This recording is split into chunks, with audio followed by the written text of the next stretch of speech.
Hey y'all, Melissa here at Twin Oaks Family Farm in rural southeast Ohio, USA. We're in the meat bird production barn. I'm sure you can tell by my flushed complexion that something is up. Well, the temperature is up.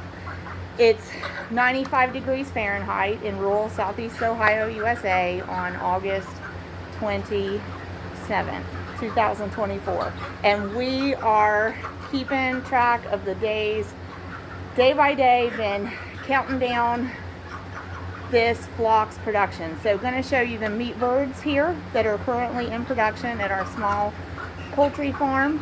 This is an independent family operation. We're not contracted with a big chicken producer, and we are much smaller than the folks who do contract with the big name chicken corporations. So we are raising about 1,650 Cornish rock cross meat chickens for the calendar year for 2024. We also keep a small flock of egg production chickens totaling about 60 hens that are laying eggs for egg sales for us. This is a part-time farm in the sense that it doesn't have to support the financial obligations of a household, but it is also a commercial small farm, so we expect it to meet its own expenses and generate a small profit margin. Emphasis is on small. It is not a huge profit margin by any stretch of the imagination, but part of the motivation for any farmer is the passion behind the product, and that is part of why we do this. As a family, we have an agricultural background that includes raising our own beef and raising our own pork, and we were not fans of consuming chicken. And about 5 years ago, my husband asked what I thought about raising meat chickens and thought that maybe we would like the chicken that was produced from homegrown poultry. So as it turned out, we did try it, and he was onto something. We did. And so we liked the poultry so much that comes from these small homegrown kind of flocks that we wanted other people to get to experience that too. And that's our passion behind producing poultry, and the priority is top quality homegrown poultry, and the complementary priorities are providing excellent quality of life to our livestock in production and promoting agriculture at large.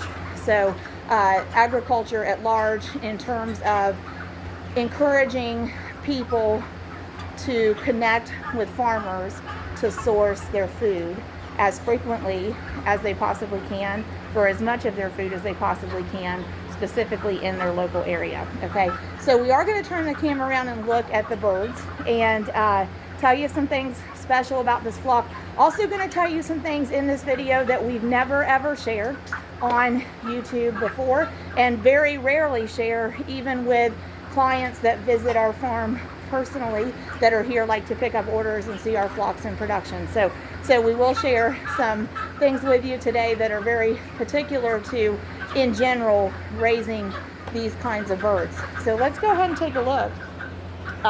Going to give you an overall look at this flock and then talk about the current state of things. As I said, 95 degrees Fahrenheit, and real feel is matching the ambient temperature. I'm going to zoom in on some of these. I mean, you can see, you know, the birds are expressing in their coping mechanisms that there is heat, and they are doing everything they can to deal with it. We are also doing what we can to help the birds deal with it. For example, clean, fresh water constantly, fans constantly. But that's part of the things I want to tell you in today's video. Even some of these measures, you know, that we are doing to help our birds have good quality of life and to help them cope with any kind of extremes that they have to cope with, also kind of as a byproduct are a double-edged sword and create some problems of their own. So I want to explain what that is, okay? We're going to come back to the birds in just a moment because there are a few pretty specific things I want to actually step into the pen and show you, okay? But before we do that, wanted to step outside just a moment. So these birds, part of the operation is we will take them to a USDA inspected processor to be butchered and processed into a custom poultry order for us, okay? And so here in our setup, this is the building that they are raised in, and we sized it for 450 Cornish rock cross meat chickens at finish. And so what you're looking at inside the barn was actually 422 Cornish rock cross meat chickens at finish. So in that flock, we have some of the floor space kind of sectioned off for us to use as a working area to get to the water source, to store the feed while the flock is in production. So if those things weren't there, this barn is functioning as it was designed. It could hold 450 of those birds at finish. We have a couple of attached sheds. The one you can see there on the left houses freezers so that we can keep the meat frozen and high quality that we produce from them, okay? Couple things back here I want to show you. That's a flower bed. Heat and dry conditions this summer, so we just kind of let everything just lay fallow really for the most part. We still have some pieces from a scrap truck. Those pieces are usable. This piece is not, okay? And we've got something here that we've brought in here. Not going to tell you what it is today. If you have a guess at what we're going to, I'm sure you can tell what they are, but if you have a guess at what we're going to do with those, feel free to venture it. Put it in the comments. Man, I know I said it's 95, but you know the phrase 99 in the shade. I mean, it feels like it. And Tanner's feeling it. I mean, it's hard for him to cool off. So over here was going to show you something we're starting to do and going to be wrapping up here. So we've got a couple of feeders set out here. These actually came from inside the chicken pen, and that's the point we're at in production, is what we call feed withdrawal, okay? So out here you can see some feed and water there. So we actually have 5 chickens that we took out of this pen at large, and they're actually finding cover, like they're perceiving that it's cooler there than it is out here in the open, which seems counterintuitive to me, but they're okay because they've got enough airflow to be able to breathe well. And there's actually a 5th one you can't see back in there. We had 5 out here. These birds came out of the big pen into what we call intervention. And sometimes we actually have to build a little intervention pen for them, but we just put them out here in our work area and they stay here. So we had 5. All 5 of them got pulled out of the flock at large for showing reduced mobility, compromised mobility. They couldn't move around very good. So it turned out that 4 of these just had, you know, maybe they had like a minor injury to a leg or something, and they got better. One of them continued to get progressively worse and did end up passing away. Turned out one of the 5 that we had pulled out had heart distress and lived as long as it could, and we made things as peaceful and calm and least stress as possible for that bird as we could. But heart distress is not something that Cornish rock cross meat chickens recover from, so it eventually takes their lives. So then we had 4, but then we pulled out another one for reduced mobility later on in the flock. So there is 5 again. But had we not pulled these birds out of the big flock, that reduced mobility would have kept them from going to food and water and would have compromised them being able to make it to finish. And undoubtedly that reduced mobility in those birds would have led to them having delayed growth, stunted growth. They wouldn't have got to food and water as much as they needed. With having pulled them out to basically an intervention area, we were able to get them to successfully finish production. So they will be able to go with the flock to processing. That is the point of raising meat birds. We are going to produce poultry from them. So they're going to have to go to be butchered. You could do that on farm if you wanted to. We just don't want to. Okay, so what things did I want to show you in here? Okay, so first thing that's going on, I showed you those feeders that are outside. So what's left in the pen, all the silver dispensers are feeders that hold about 40 pounds apiece, and all the clear dispensers are waters that hold about 50, or I guess could hold 60 gallon totally topped off, but we assume that they're probably 50 gallon capacity when we fill them, and they're not quite filled to the top. So 1, 2, 3, 4, 5, 6, 7, 8, 9, 10 of those in here. So definitely 50 gallons of water on the floor for the birds at any given time.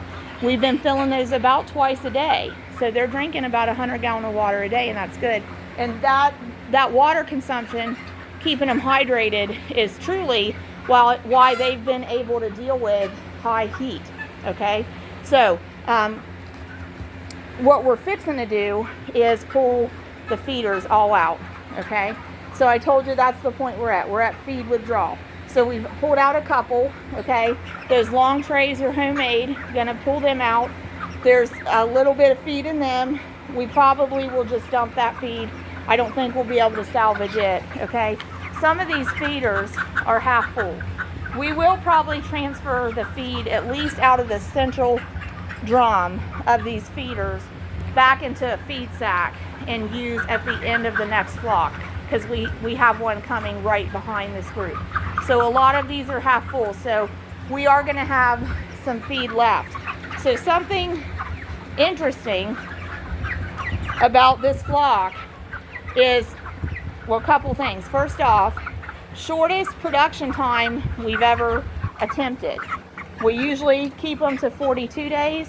We decided to only keep this flock to about 35 days. Now that one's clear down to the bottom, so they've eaten most of that one. The plan for their production length was set in place at the end of 2023, but we decided we wanted to try a 5-week production schedule. These are down to almost the bottom, okay? So regardless, on that note, regardless of how much is left in the feeders, we get to a certain time of day here, we take all the feeders out. And like I said, we can possibly transfer some of this leftover feed into a feed sack and keep it for the very next flock coming behind this one, okay? And here's the other ones. Oh, too much sunlight. Okay, so too much sunlight. You can't really see that one very well. So with this flock being 35 days, here was the interesting thing. Normally on 42 days, we feed 10 pounds of feed per bird, approximately. But that's our reference point always. 10 pounds of feed per bird, start to finish. I mean, this one's like, I'm going to even put my foot in there. I'd jump in if I could. So 10 pounds of birds, start to finish, of feed for meat birds for 42 days. Feed 24/7, start to finish. That's been our feed regimen, our reference point. This flock, we had distributed 3,250 pounds of feed, and we just went through and looked at the feeders. You could see they didn't quite eat all of it. They didn't quite eat all of it. So a little less than 3,250 pounds of feed is what this 400 birds is finishing on. And we were concerned about, were they going to fill out? Were they going to finish? Were they going to get to the size that we want? Now you might look at them and say, well, I would prefer a much bigger meat chicken. Well, we don't. We don't. We can see that these birds attained the size that we want. We want to finish with about a 4.5 pound whole bird in the freezer. Okay, we haven't weighed these birds, but we have a set of experiences that visually observing them and evaluating them, we can tell we're going to have the size birds we want at finish. For the most part, there's maybe less than a dozen individuals throughout the flock that didn't get that uniformity of size and growth that we want, but in general, we're pleased with the size we're finishing at, and we were concerned about it. We do think this flock did have a little bit of a stunted appetite and still wish they would have eaten more than they ate. Like even the feed that's in here, we wish they would have finished it. But, you know, it's been hot days, and meat birds and a lot of livestock, they go off of feed and they eat less when it's super hot. But the main thing is they kept drinking, okay? And that makes sure that they are going to be able to thermoregulate as well as possible, and that's going to help minimize mortality, minimizing flock loss where you lose birds to overheating. And that's actually what we just saw right there. The bird sitting down here, well, this one, we just saw it manure, and the manure was liquidy. Well, that's because of the heat, and also because that bird probably hasn't been consuming a lot of solid food, but has probably been drinking water, and that's reflected in the manure. It becomes runnier when the ratio of liquid to solids changes, okay? The more liquids, the less solids is going to show up in the manure, all right? So we've got to this point of feed withdrawal, and that needs to happen, y'all, 12 to 18 hours before processing. But the thing I want to tell you, and why I've been giving you the background on the feed quantity, is because we expected this flock to want to eat about 4,000 pounds of food, and they didn't. They didn't. We only distributed 3,250 pounds, and they didn't quite finish that, okay? And we have some still going to the feeders, but overall, this flock didn't have the heavy appetite that we expect from meat birds. And we think it just had a lot to do with the ambient temperatures that we experienced during their production. It was never just right. And anytime with meat birds that ambient temperatures are too hot or too cold, you know, they're like Goldilocks. It's too hot, it's too cold. They want it just right. And just right is different at different ages and stages. So it definitely put them off the feed consumption. But based on those numbers, then, we're going with rounding down to 420 birds consuming 3,000. We used 3,250 pounds of feed. That comes out to like 7.7 pounds of feed per bird. So I'm saying we probably finished these birds on 7.5 pounds per bird, okay? So we'll get a better idea after we take them to the processor and we really see what weights end up in the freezer, and then we'll know, you know, is that satisfactory? Would we accept that in a future flock? Or are we going to adjust? Okay, so I honestly think what we prefer is like 38 or 39 days. Not 35, too short. Not 42, just a little too long. Probably 38, 39 days, just right. Okay, so now, if you've hung with me this long, well, God bless you. If you've hung with me this long, God bless you. That's all I can say about that. Hey, Gussie. Hi, Gussie. It's hot. We'll go in soon. But if you've hung with me this long, so you're going to get some information that most people don't know. Even people that visit here and see our flocks in production from viewing areas, we seldom ever tell this, but we're going to tell you this, okay? So over here is our water area. It just happens to be where we set a lot of our buckets. So the little bucket is full so the dogs can access water anytime they want, okay? The bigger bucket hanging on the spigot is there to be ready to get water to transfer to the waterers. The green bucket, okay? Normally, when we set buckets on the floor, well, I'll just show you. Normally, when we set buckets on the floor, typically we make sure they're empty and they're not close to the bird's short wall and they're right side up. So if you walk in our barn and you see a bucket upside down, there's a dead bird under it, okay? That's why that bucket is there and why it's upside down. So today, with the heat, we had a flock mortality. We lost a bird to heat. So generally, you know, when we find them, we're coming in here to do some work in the pen, because if we find one, it's because it's passed away while we haven't been in the barn. Because if we're in here and we see something happening that we can intervene and prevent, that will save a bird in production and keep it in production, we intervene, okay? But sometimes things happen at a time when you're not in the barn, and sometimes even when you're in the barn, you can't intervene. So a lot of times, like I said, when we find one that's passed away, it's like the first check in the morning from overnight time, or it's, you know, when we've been away from the barn a couple hours, and when we're coming in here to clean waters, fill waters, check feeders, check birds, have them move around. So we're trying to get some tasks done. So what we'll do is we'll go ahead and remove the dead bird from the flock, from the floor space, so that they're not tramping on it, sitting on it, picking at it, etc. And we just move it out here. We place an upside down bucket over it, and then all of us here in our household, we know, okay, so whoever's free first, go deal with carcass disposal in the appropriate way according to one of our protocols. And we have several, okay? But that one, there is one, I'm not going to show it to you. It died of overheating, okay? And I'm going to show you what happened before we wrap the video up. But that one, we're going to dig a hole in a flower bed or planting bed and put it there. It's not going to make it to finish of production, but it's still going to regenerate back in the soil and basically be a slow release fertilizer for something we intend to grow around here. The dogs are ready to go in the house. I'm just about ready to go in the house, because if you believe it, when we're done recording, I'm going to pull feeders, because feed withdrawal time has arrived. Remember, 12 to 18 hours before they go to processing with your birds, take feed away. Even if you're processing them yourself, take feed away. Okay?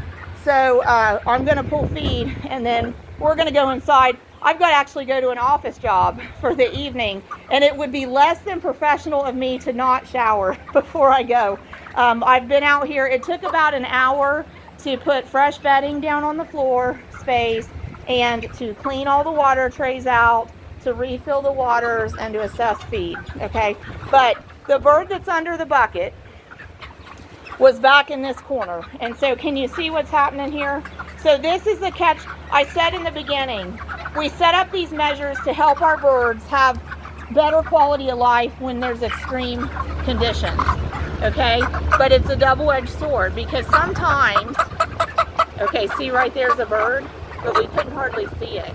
I mean, its head could have easily been suffocated, trapped under all these other birds, and then that bird could have very easily suffocated.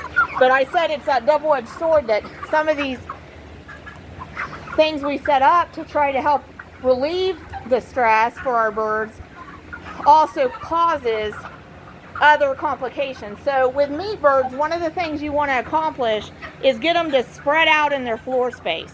You don't want to create situations where they're clumping up, okay? And you can see they're clumping up along this side, okay? Which they were anyway, partly because we get great airflow come in through that breezeway right there, okay? But also they perceive this side of the building to be more comfortable. And we did add fans, and they're aware, they know those fans send moving air, so they want to be there. So just having that fan there creates like a place where they bunch, okay? So we found a bird there that was passed away from overheating, and I was looking if I could find one that is doing what that bird did so I could show you.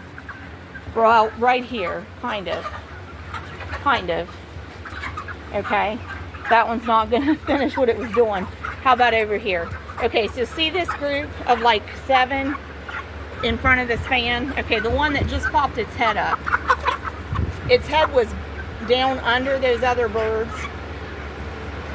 Sometimes these birds will, you know, like kind of dust bathing, kind of put their head down in that burrowed dirt.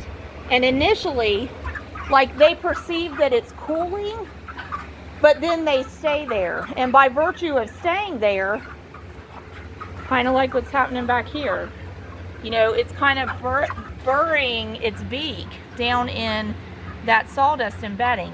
And they perceive that to be cooler, but by virtue of doing that, they're also compromising the amount of fresh air that they're getting.